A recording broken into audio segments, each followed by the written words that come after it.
Ta-da! Surprise! Welcome, guys. You can finally see me. I told you this was going to be a special one today. So welcome back, guys, into the channel. A big hello to you if you are new on the channel. Obviously, a warm welcome if you're a returnee. This is the first time that I've ever streamed with a camera. It's been a long time coming. It was time to come out the shadows. And here we are. Here we are. So, the reveal yourself has happened. I actually need to replace it on the free Tip Scout Fund coupons, and I will be doing that. I will be replacing it with something pretty cool. I'm thinking that I'm going to give a card away, basically. So I'm just going to get rid of the reveal yourself, because, of course, I'm revealing myself now. And I'm just going to have a free Tip Scout Fund coupon where you guys can actually get a card. Rather than just going in a giveaway, I'll give away a card at a certain price point. So I will do that. I haven't got round to doing it yet. It's been a little bit manic the last 24 hours, 48 hours. And I just haven't got round to replacing it. But trust me, there's a new free Tip Scout Fund coupon coming to replace the reveal yourself. And I'll be giving away Premier League Winter Special is kicking off this week. And it has a $500,000 prize pool in it, which I know a lot of you guys know, but if you don't know, it's $500,000 worth of prizes to be won. And it's all cash. It's all kind of cash prizes, which is really cool. And it's the first of its kind that Sorare's ever done something like this. And what we're going to do today is we're going to try and look at decent options for you guys that are wanting to play it in the limited scarcity that are under £30, right? Because I think with the Premier League Winter Special, it's really, I think it's quite easy to look at it and say, okay, these are the players I need to go for, right? Because there's loads of players. We all know the Premier League, right? There's all the big players are known to us. So the key really is to try and help you guys that are wanting to play it on a budget and to try and help you come up with some really interesting options. And we'll look at a few stats as well. We'll look at the fixtures. We'll look at some deeper stats, not just like the team stats, but also player stats. And we'll just try and help you to paint a good picture about who's good to target, who's maybe not good to target. And hopefully by the end of the stream, you guys will get loads of player ideas. Kind of cheap, but you've got to keep in mind with Jason Steele that he's not going to play every single game because they rotate between Steele and Bart Verbruggen. So if you do want a goalkeeper under £30 and you want to try and get into that Brighton defence, then have at it because Jason Steele's the way to go. Bart Verbruggen is way more expensive than the £30. And the funny thing with this is that Bart Verbruggen offers the same problem, is that you can spend £60 on a Bart Verbruggen and yet he's not going to play every single game. So if you do want into the Brighton defence and you want to buy one of their goalkeepers, it actually probably makes more sense to pick up Jason Steele because he's going to play roughly the same amount of games over that 10 game week period. But rather than you spending £60, you're just going to be spending around £15 or whatever. Something that's interesting, and I'm going to bring it up on Data MB. Let's reset this now, is that when you look at Bart and Jason Steele, Bart is actually doing very well. Well, I'd say very well is that's probably over the top, right? He's not doing very well, but he is outperforming Jason Steele in several metrics. So let's bring up Bart Verbruggen here, right? So you can see Bart Verbruggen. This is his radar right now. This is his kind of performances in these metrics for this season so far for Brighton, okay? Really high, doing really good for passes, pretty good for his long percentage as well. So his percentage of successful long passes is doing quite well there. He's also very good at claiming the ball aerially. So aerial duels, he's doing really well. He's not a flappy goalkeeper. He's not unsure. He's coming out. He's winning the ball confidently and well. His exits are a little bit low, his defensive actions are low, and his short passing, funny enough, is low, as in the percentage of his short passes is low. So he's not very good at the moment at completing a high percentage of short passes. He's actually way better at completing longer passes. His shot stopping is okay, but it's on the low side, right? If you look at his shot stopping, which is this one here, he's placing in a 29th percentile. And this is again compared against all goalkeepers across the top 7 European leagues. So this is low, right? This basically says that he is equal to or better than 29%, only 29% of goalkeepers in this metric, right? Not great. If we look at Steele here, bring up Steele. Look at Steele's performances in comparison to Verbruggen. Now, their kind of performances for passes is quite similar. Verbruggen still outperforms him, but Steele's not too far away. Steele is basically hugging his line, though. So even though I don't think Bart Verbruggen's his like approaches off the line, so he's not really coming out off his line that much. Look at it in comparison to Steele. It's like Steele's petrified to come off his line. So that in itself would kind of tell you that you're not going to get many sweeper keeper points from someone like Jason Steele when he does play. His aerial duels as well is really low. Look at this here. Like his aerial duels are not that great. Now again, it's not really an area that you're going to make lots of points from a goalkeeper, but look at the difference here. It's a big difference. There's a big difference as well in defensive actions, but again, I don't think you really want to be focusing on that for a goalkeeper. That's much more important for a defender or a defensive midfielder. And then look at shot stopping. His shot stopping is terrible in comparison to Bart. Now, I don't even think Bart's is that good, but Jason Steele has hardly saved enough shots really, or stopped enough goals from going in. And another thing that you can do to kind of like get a idea on this, right, is if you look at Steele. So if we put Jason Steele in here, right, on SofaScore, you can see that he's played 7 games here and he is conceding an average of 1.9 goals per game, which is just far too much, guys. It's far too much, right? So you don't want that. You want that to be around 1 or less, and ideally less than 1.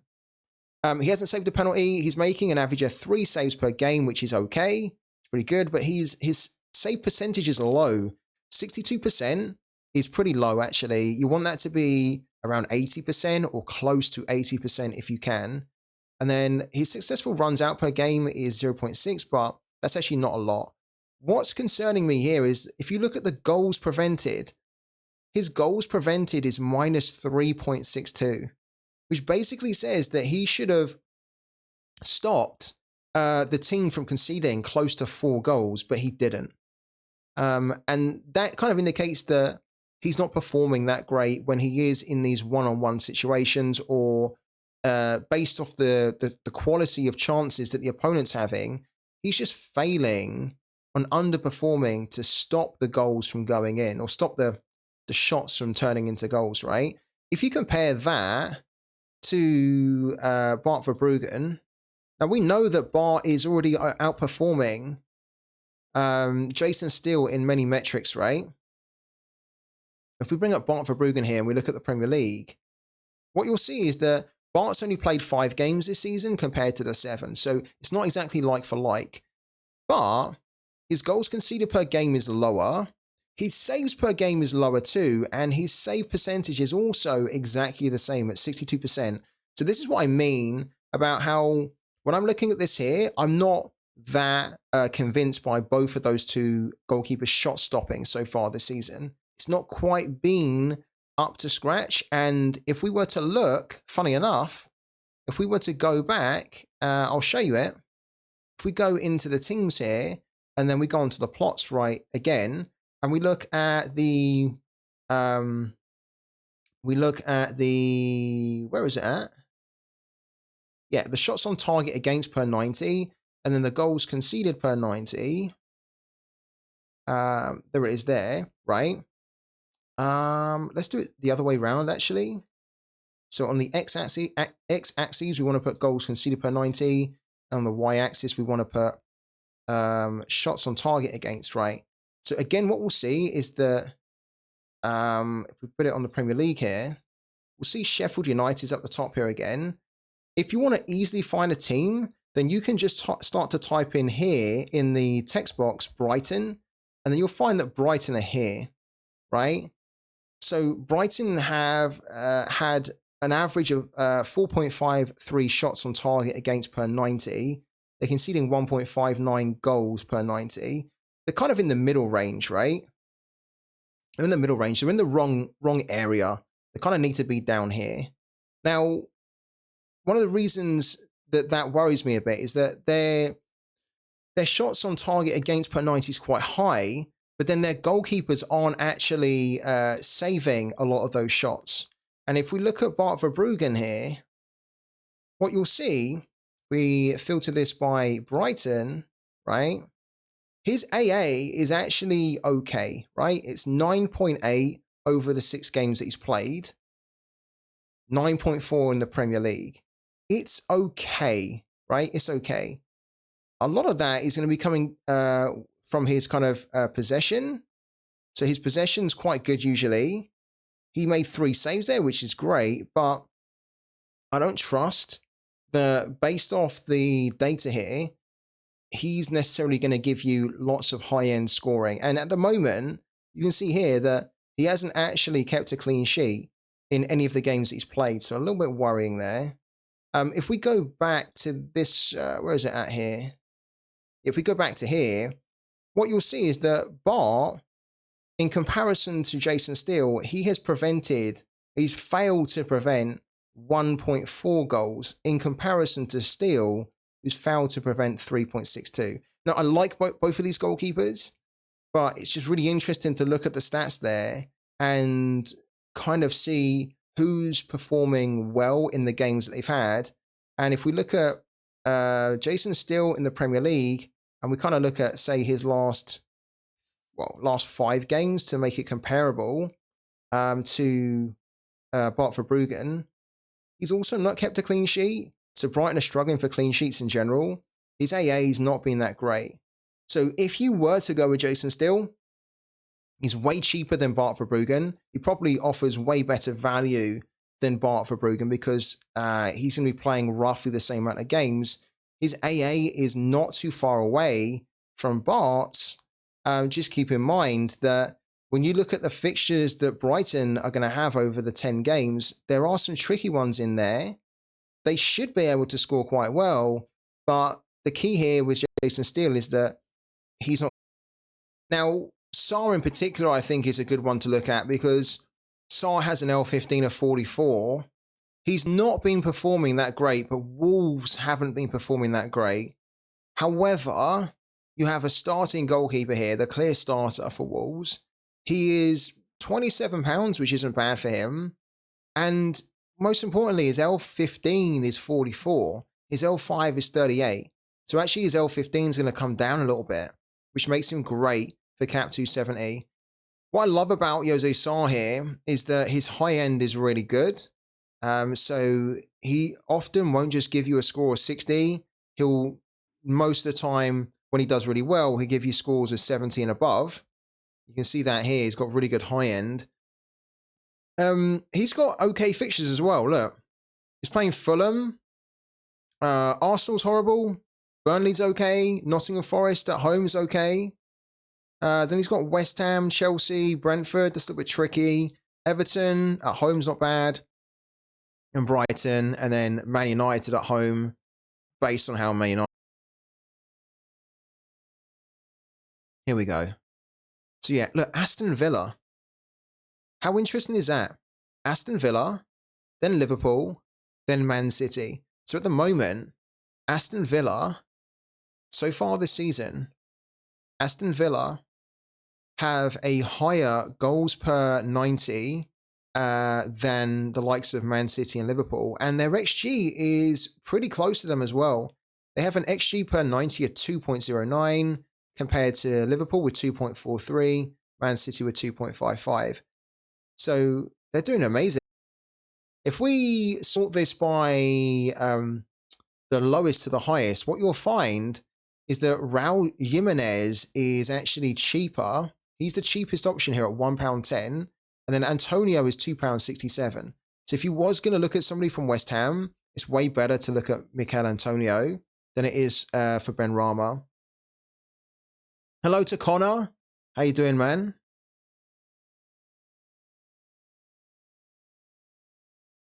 I actually think that Richarlison is the sleeper hit here. Now, the reason why I think Richarlison is a good option here, and just before you say anything, stick with me. Richarlison's injured, and he's just had surgery on his groin, which must have been a little bit uncomfortable, right? for him. He's just had surgery on his groin, and the latest on him is that he's going to be out, or he's going to be returning in the coming weeks. That's the quote that's the official statement from Spurs, right? Returning to action in the coming weeks, okay? So that could be 2 weeks, 3 weeks, could be 6 weeks, we don't know. What's good, though, is that actually works well, that Richarlison is going to miss the first probably 3 or 4 games, right, of this Premier League winter special. The reason being is that his first 4 games are horrible. Look at this here. Aston Villa, Man City, West Ham, Newcastle. That's horrible. Those are not good fixtures to target a forward for. Not at all. Whereas, if he is actually injured for this period, right, and then let's say that he comes back and he's ready to start playing again from game week 4-3-3, then what you're going to have is a forward that has a really low L15 of 39. It's also really cheap, playing for one of the best teams right now in the Premier League, that is then going to come in and start to play for Nottingham Forest, or play against Nottingham Forest, Everton, Brighton, Bournemouth, Man United. And we know that defensively they're poor at the moment, and they also do quite poor against Tottenham historically, and then Brentford. So the fact that he's injured is actually a blessing in disguise, because you don't really want him to be fit now. You want him to be fit for the remaining 6 games of this 10-game week period. So it actually works really well. That's why I feel like he's been a little bit overlooked at the moment.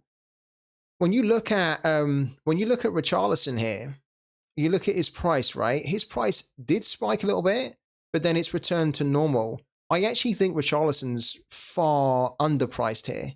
I think Richarlison is a great option to pick up for the Premier League winter special. And I think a lot of managers are not realizing that right now.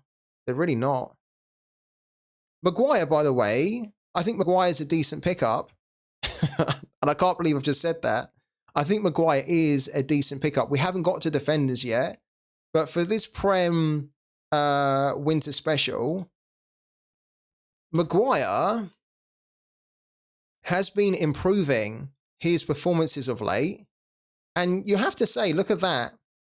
That's pretty impressive from a Sorare point of view, right? Some of this is for England as well. He always does good for England, though. But look at his recent performances for Man United. Aside from this one here, where you can see the penalty, which I think was a little bit harsh on him, right? Because if you didn't see the penalty, I think it's a little bit soft. But whatever. Take away that, he's actually been hitting 66 with an AA of 31, 69, 34.8, 82, AA of 22, 21.2, AA, 11, 17. He's been improving significantly. And I think, I'm going to say this right now, I think managers have started to realize that, because his price has really spiked up. Now, if you picked him up around here, if you could, for the new season card, amazing. But I think he's a good option, because when you look at the games that Man United have as well, they've got Everton to kick off this Prem Winter Special, right? Everton, then they've got Newcastle, Chelsea, which isn't great. Then they have Bournemouth, then they have Liverpool, which is horrible. Bournemouth one's okay. West Ham, not bad, but West Ham are good attacking. Aston Villa's tricky. It is tricky. But again, Onana should face a lot of shots. Harry Maguire should be very busy in all of these games as well. This is the point, that Maguire's AA will remain pretty high, because these are not walkover games for Man United. And then the last game that they're playing is against Wolves in the winter special. And then they have Tottenham and Nottingham Forest before that. So Harry Maguire in particular, I think he could do quite well here. Just pick someone randomly here. Let's pick Sterling. Sterling's a good one to start with. Sterling's only £15.23 on the market right now. I think that is really good for Raheem Sterling. And I think it's really good for Sorare managers. And the reason why is that Raheem Sterling is one of those forwards in Sorare where he runs with the ball a lot, right? He takes people on. So he often scores really well for one contest, which as a forward, he'll get some decent points for. He's also doing better so he's almost going through a run where you can see his performances are improving, right? When you compare his performances over the last kind of 15 or so to kind of this period here, he's doing well. And he's doing well in his AA. He's also getting involved in decisives. Now, the great thing about this is that Chelsea, when you look at their fixtures, right, their first game is against Newcastle. It's pretty horrible. Don't really like that one. So maybe Sterling doesn't do too good in that. Brighton, he should do well. Man United, he'll probably do well against as well. Then you've got Everton, should do good. Sheffield United, Wolves, Crystal Palace. These are great fixtures. Look, Luton, Fulham. Look at that run. Look at that. Everton, Sheffield United, Wolves, Crystal Palace, Luton, Fulham. I mean, it's like the perfect run during the winter special. It's just amazing. Then he's got Liverpool, which is obviously not that great. And that's the last game of the winter special. So by that point, hopefully he would have won you guys a couple of rewards anyway. And the same for loads of the other Chelsea players too. I think he's really good.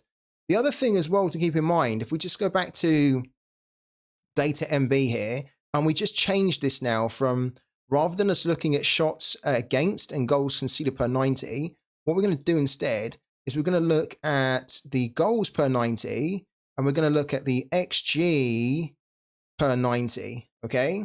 So XG is here on the y-axis and then goals is on the x-axis, the horizontal one. We've kept the quadrants in place here. And then if we just have a look at who's the top three, which I think a lot of you guys can kind of guess, right? Man City, Liverpool. This one is the outlier. So Aston Villa, as we talked about earlier, doing fantastic, really good, which is one of the reasons why, just bring it up here, one of the reasons why Ollie Watkins, for example, Ollie Watkins is in this watch list because Aston Villa right now have one of the highest XGs per game, per 90 in the Premier League, and they are outperforming their XG. They are scoring more goals in their XG. They're doing incredible. Ollie Watkins is already amazing. We know he's a top quality player. He scores a lot of goals and he's very clinical. He doesn't really have any AA. So that's the big problem with him. So you're really picking him up because of the regularity of how many times he can score goals. Like, so he will decisive for you very often, but he won't often give you mad scores of like 70, 80 because he doesn't have the AA to help him do that. But he's got good runner fixtures. He actually does during the PREM Winter Special. Thank you also to Sorare Eco's Life, I think. Sorare Eco's Life. Thank you so much for the follow, man. Welcome into the channel. So Ollie Watkins is another reason why we're looking at him, because he's playing for a team that's doing great and he falls just under £30. Let's just take you back though to Raheem Sterling for Chelsea. So going and using this data MB, right?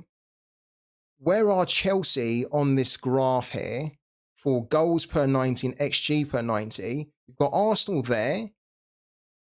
So it's pretty good from Arsenal. Probably not where they want to be, but it's actually not too bad. You've got Brighton. So Brighton are doing really well. They've got a high amount of goals scored per 90 and a pretty respectable XG.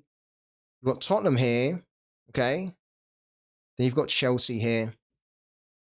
So Chelsea have a very high XG. Look at their XG there. You probably can't see it, because it's a little bit small, the text, but the XG per 90 for Chelsea is 2.09, and the amount of goals that they're scoring per 90 is 1.73.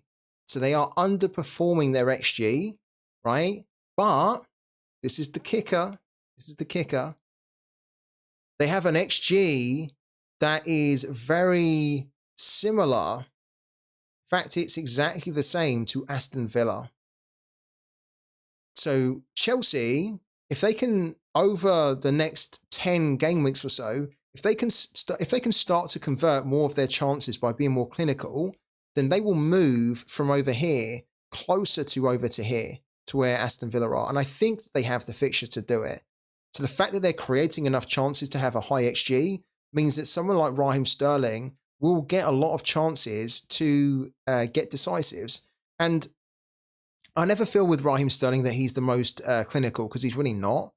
But if he's getting more chances and he's playing for a team that's creating more chances, then it's just a matter of time before they start to improve that. And I know that their backroom staff will be looking not at this, right? They won't be looking at this type of tool, but they will have data that will show them that they are doing the right things, but they're not converting enough, and they'll be working on the training ground to improve that.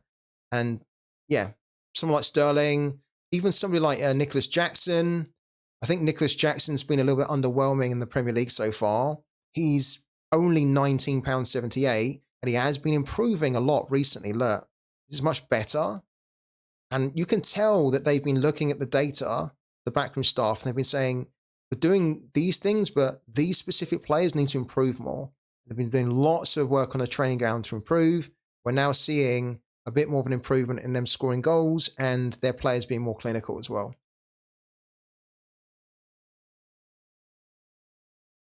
If you are looking to play the Prem Winter Special and you don't want to spend a lot of money, a really cheap alternative as a forward would be someone like Raul Jimenez. So Raul Jimenez, he's only £1.10. £1.10 for a Premier League starting forward. I think this is really good. We all know that Raul Jimenez is a quality player. He was anyway. There is quality in him. He's not quite found that quality that he had from years back when he was playing for Wolves, right? However, in his last game, he did get a goal, showing some encouraging signs there. And he's got some okay fixtures as well, where he could, for £1.10, he could surprise, and he could actually be one of those differentials in the game week. Playing Wolves in the opening game. He's going up against his old club. Now, you guys know that I love it when a player goes up against their old club, because most of the time, if you're going up against your old club, you want to prove a point, right? It's always nice to get one over on your mates, right? So he'll have loads of friends there.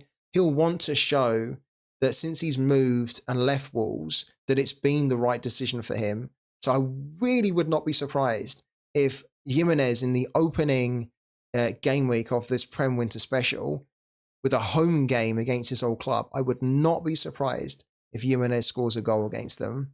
And after that, he's got Liverpool, which is horrible. Then Nottingham Forest, which is good. West Ham, very dangerous attacking, not so great defensively. So there will be opportunities for Jimenez to score, especially at home. If this was away, this would be a little bit tricky. The fact that it's Fulham at home, it's better for them, much better. This is horrible. Newcastle away. Burnley at home is decent. Then Bournemouth, pretty decent. And then towards the back end of the Prem Winter Special for Jimenez, he's got Arsenal, Chelsea, and then ends with Everton. So he's got enough fixtures here that I think Tsimikas is, well, he's not injured, but he's been rested, apparently. For the price, I'd much rather pick up a Tsimikas over a Castagna. In fact, I think Tsimikas is really decent here. He does have a bit of a high L15. Tsimikas is a steal, isn't he? Why is Tsimikas so low? That's mental, isn't it? Like Tsimikas, honestly, for the Prem Winter Special, you are going to have to contend with his L15, but his L5 is 45, which means that his L15 is going to be coming down rather than going up. So it's probably only going to come down a little bit, but it should get under 50 soon. And obviously he's playing for Liverpool. He's got really good AA at times, and he's also got that really good attacking threat because Liverpool plays so high up the pitch as well. He's got good fixtures apart from the first one. So they're kicking off the winter special against Man City. That's actually horrible, but it's away. Then he's got Fulham, Sheffield United, Crystal Palace, which is great. Man United, which kind of pains me to say, is pretty good for Liverpool, especially at home.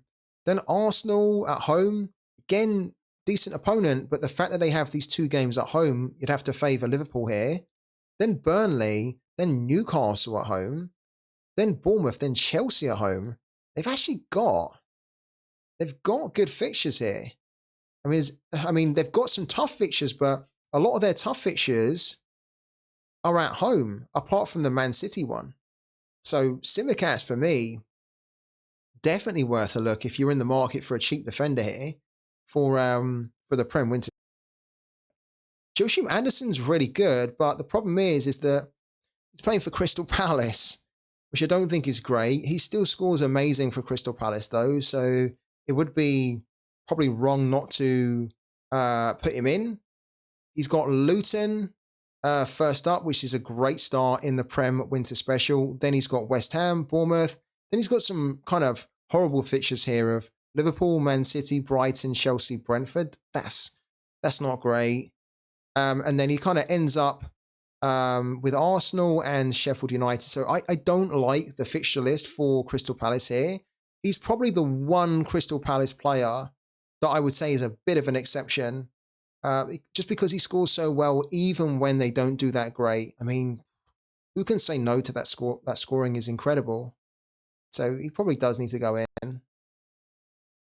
And don't forget, guys, as well, that all of the players that we went through today, we added into our watch list, and that watch list is the Sorare, the Prem Winter Special Under 30, which is public, so all of you guys can access it, and you can see some of the players that we went through, and hopefully it helps you with your teams for the Prem Winter Special. I'm pretty sure we'll be talking more about the Prem Winter Special over the next few days, right?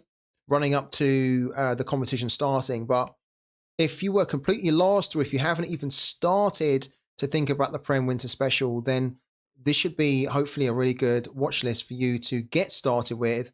And then we can obviously help you over the next few days running up to the start of the game week, okay? Cool. All right, guys, it's been fun. I've enjoyed it.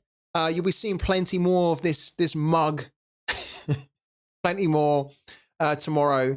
So keep me posted on how your game week is going. Let me know how your lineups do. I'll let you know whether my lineup hits a good card reward or not tonight. And I'll also be over on Twitter and Discord. So if you need to talk to me more, you can do so on Twitter. You can do so in the Discord. Feel free to reach out to me. But otherwise, very nice to meet you all in person. I'll catch you all tomorrow at the usual time.